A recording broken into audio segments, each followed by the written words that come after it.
Bonjour à tous, rendez-vous sur l'hippodrome de Vincennes ce lundi pour une nouvelle émission Quinte et Flash, et on a affaire évidemment à des trotteurs ici avec un événement qui va se disputer dans le prix de Barbizon. C'est une épreuve qui se déroule sur la distance de 2100 mètres sur la grande piste et c'est un départ derrière l'autostart, donc un départ lancé.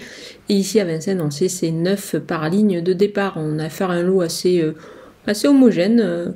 Et un lot où on va pouvoir détacher des bases assez solides avant le coup, je pense, mais on va voir tout ça avec mon analyse.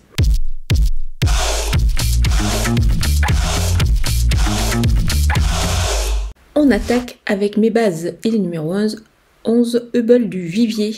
Il a été ferré le dernier coup, là cette fois il est déferré des postérieurs comme il est bien ainsi déchaussé. Moi je vais le reprendre en confiance dans cette épreuve. Le numéro 3, Harlequin, il vient de bien gagner, c'était plutôt plaisant cette fois-là.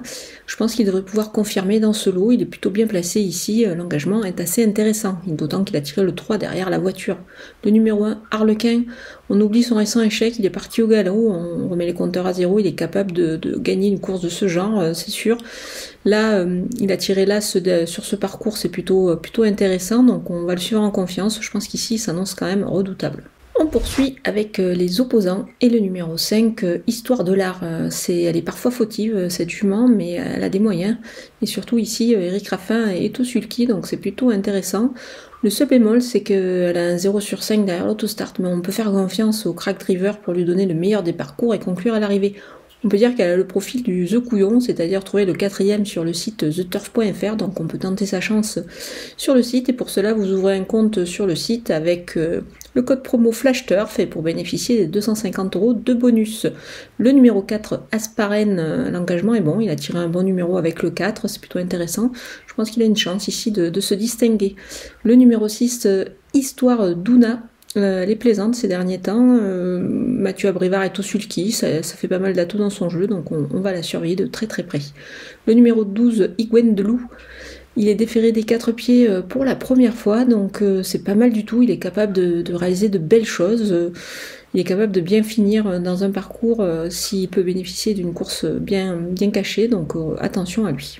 Mon coup de poker, c'est le numéro 2, Harmonista. Elle a bien été préparée, je pense, pour cette épreuve. Cette fois, elle est pieds nus. Et puis surtout, elle a hérité du 2 derrière la voiture. C'est vraiment très intéressant. Franck Nivard, son entraîneur, va sûrement pouvoir lui donner le meilleur des parcours ici. Elle est capable de réaliser une performance intéressante. Il pourrait même y avoir une petite cote à la clé.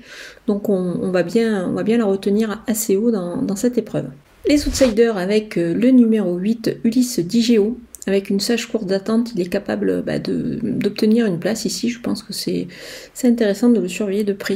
Le numéro 14, Hacienda Desbois, c'est une brave jument qui est encore pieds nus ici. Je pense qu'elle est capable de réaliser une performance intéressante sur un parcours qui lui plaît particulièrement. Donc attention à elle, elle pourrait pourquoi pas créer une petite surprise. Le numéro 9, Avelove, pas gâtée avec son numéro 9 tout en dehors, elle va tenter de faire au mieux, elle est déférée des 4 pieds, on va bien se garder de l'éliminer, donc on va la surveiller quand même ici. On termine avec les délaissés et le numéro 13, Hopness, elle a surtout besoin de rassurer, donc on va l'écarter ici. Le numéro 10, Histoire Tauris, elle risque encore de manquer d'une course selon son entraîneur, donc on va plutôt tenter l'impasse, d'autant qu'elle est ferrée ici. Le 7, Anna, elle est beaucoup mieux sur les parcours de tenue. Et même si elle est pieds nus ici, moi je pense qu'on va attendre. Elle a des engagements à venir qui se profilent. Le 15, Harry de Sassy, n'a pas été revu depuis le mois de mai. Donc on va le regarder courir. Je pense qu'il va manquer certainement d'un ou deux parcours. Voilà, on a passé en vue tous les partants de ce Quintet Plus de Vincennes. Je vous laisse avec ma sélection et mes conseils de jeu.